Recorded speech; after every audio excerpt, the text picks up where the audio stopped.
Bienvenido a un video más de la materia de sistemas operativos. Estamos en la unidad 5, sincronización de procesos. Bien, vamos a analizar en este video algunos antecedentes del problema. Nosotros aprendimos en la unidad 3 a crear aplicaciones multihilo que compartían variables, la misma variable. ¿Okay? Si estas aplicaciones no comparten la información de una manera correcta, como lo aprenderemos en esta unidad, lo que podemos provocar es que haya inconsistencia de los datos. ¿Esto qué significa? Significa que los datos de nuestro problema o de nuestro sistema computacional no reflejan las actividades que yo he realizado sobre esos datos. Si yo hago un depósito en mi cuenta de bancos, pues ese dinero tiene que verse reflejado. Si yo me inscribo a ciertas asignaturas en mi universidad o en mi escuela, pues yo espero que en mi horario esas asignaturas aparezcan. Si yo hago una compra, hago un pago, etcétera, ¿no? Entonces, es importante guardar o vigilar que la consistencia de los datos siempre exista. Esta consistencia es particularmente importante cuando tenemos procesos o hilos cooperativos. Esto es, procesos que comparten información. Para ilustrar este problema, vamos a retomar el modelo de comunicación entre procesos llamado productor-consumidor. Si ustedes recuerdan, el proceso productor produce artículos, produce valores, produce resultados. Y esos artículos se guardan en un buffer.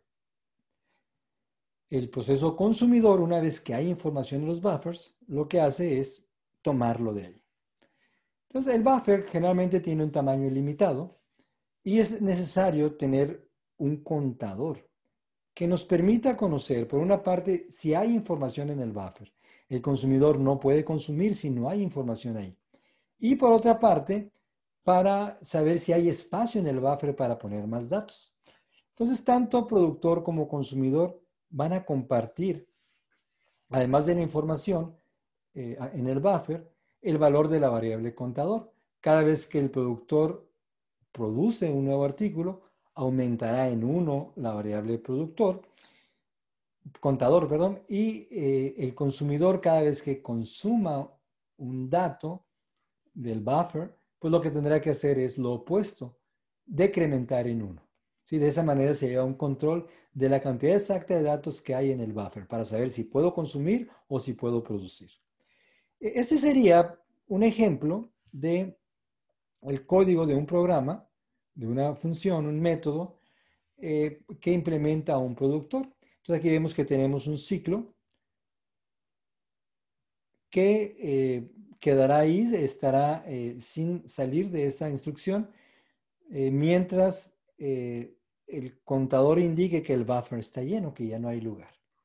Pero una vez que salimos de ahí, que significa que hay espacio para producir, para poner ahí información, pues el próximo artículo que se produce, el próximo valor, se almacena en el buffer, en la posición vacía, y vemos aquí cómo el contador efectivamente se incrementa en una unidad. ¿Por qué? Porque se produjo un nuevo valor. Aquí tenemos el caso del consumidor, el código del consumidor. Igual, mientras no haya que consumir, pues se quedará en espera el consumidor. Pero una vez que salimos de ese while, de ese ciclo, porque ya hay datos en el buffer, pues se toma del buffer el artículo disponible y se tiene que decrementar en 1 la variable contador. Entonces, este es un ejemplo de un par de procesos que cooperan y que comparten la misma variable contador. Entonces, lo que tenemos que verificar es que no haya una condición de carrera, explicaremos eso más adelante, o que haya consistencia en la información una vez que los procesos cooperan.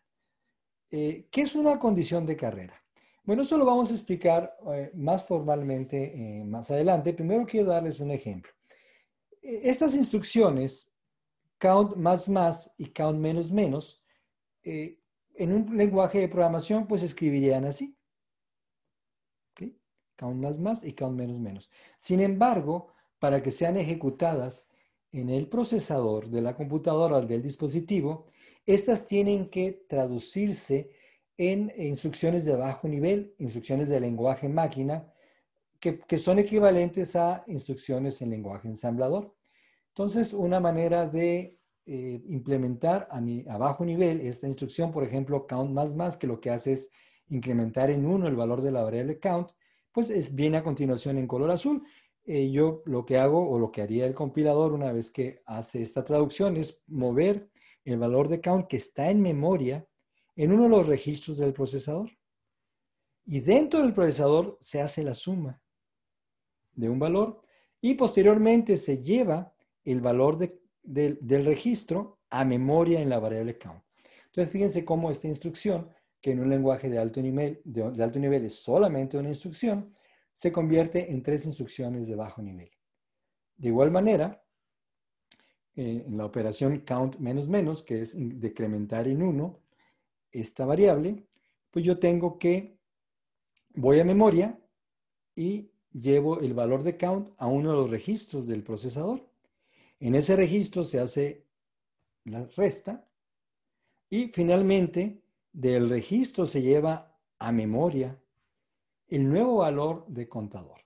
¿Sí? Entonces, fíjense cómo las operaciones realmente se hacen en el procesador, como lo hemos sabido siempre, y una vez que las operaciones se han hecho en el procesador, pues se llevan a memoria y se actualiza el valor de cada variable. Bueno, esto nos puede provocar un problema si yo no programo correctamente la aplicación. Entonces, en el siguiente video vamos a revisar cómo es que estas instrucciones tan simples, tan sencillas, pudieran causarnos un problema de falta de consistencia en la información.